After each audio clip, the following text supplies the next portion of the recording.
In this video, you will learn how to import all the reproducibles from your specific grade level everyday math book into your resource library in Inspire so that you can place them in a math flip chart that you have made or replace them on pages where they may already be, like the one you're looking at right now, where it might be a little bit blurry or the text might be small.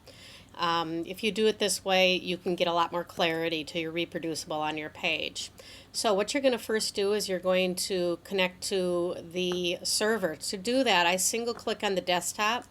I go up to the Go menu, go down to Connect to Server, and if you're at home, you need this complete address, staff.hopkins.k12.mn.us, but at school, you just need staff. Click on Connect. You put in your username and password, which is the same as what you use to log into Moodle. Click Connect. Then you're going to choose Staff Groups and click OK. And in Staff Groups, you would want to get to the whiteboard folder because that is where I have put these resource packs.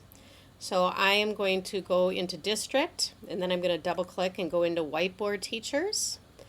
And you will notice that there is a folder called EM Resource Packs. I'm going to double click to open that, and I have one for each grade level 1 through 6. Not sure where that kindergarten one is.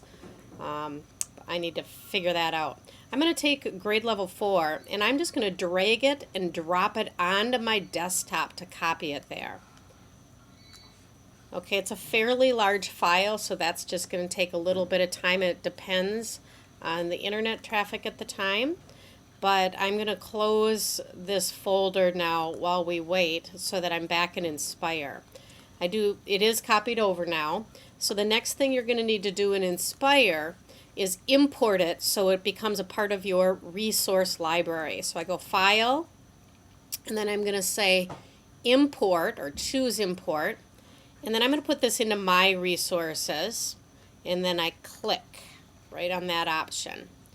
And as I mentioned before, I copied this over to my desktop. So in my left menu here, I'm going to click on Desktop, and I find Everyday Math Grade 4, and I click Open.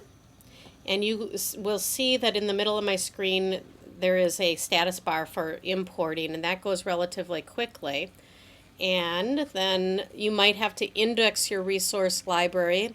And this occurs just so that if you end up wanting to use the search field in your resource library, that the indexing like picks up the names of these files or something like that, so you can search for them. After importing the resource pack, you will notice over here in my resource library that I have a folder called Everyday Math Grade 4. And if I open it by clicking on the triangle to the left, you will see there's a folder for each subunit. So grade 4, unit 1, unit 2, etc. So I'm going to click on unit 1, and there are 2 flip charts in there. So it's not every individual page, but a flip chart with many pages.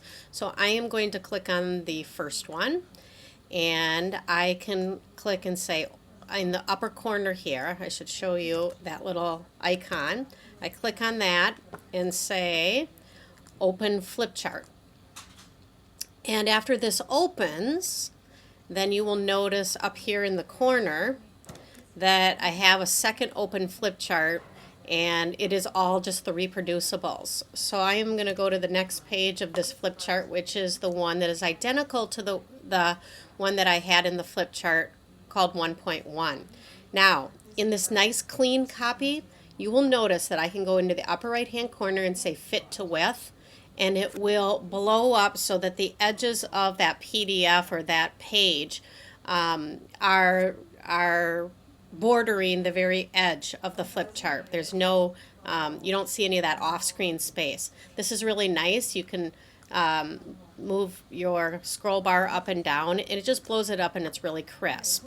So what I would want to do is I would want to take this page, and by going to the page browser, and I drag it and I drop it, and it will go into my flip chart. I touch my cursor to the tip, and you can see now if you look down here, here's the old, And if I did fit to width, I don't get it any bigger. It doesn't blow it up. Here is the new. So I click here, and if I choose fit to width up here in the corner, then it's much bigger and much easier to look at.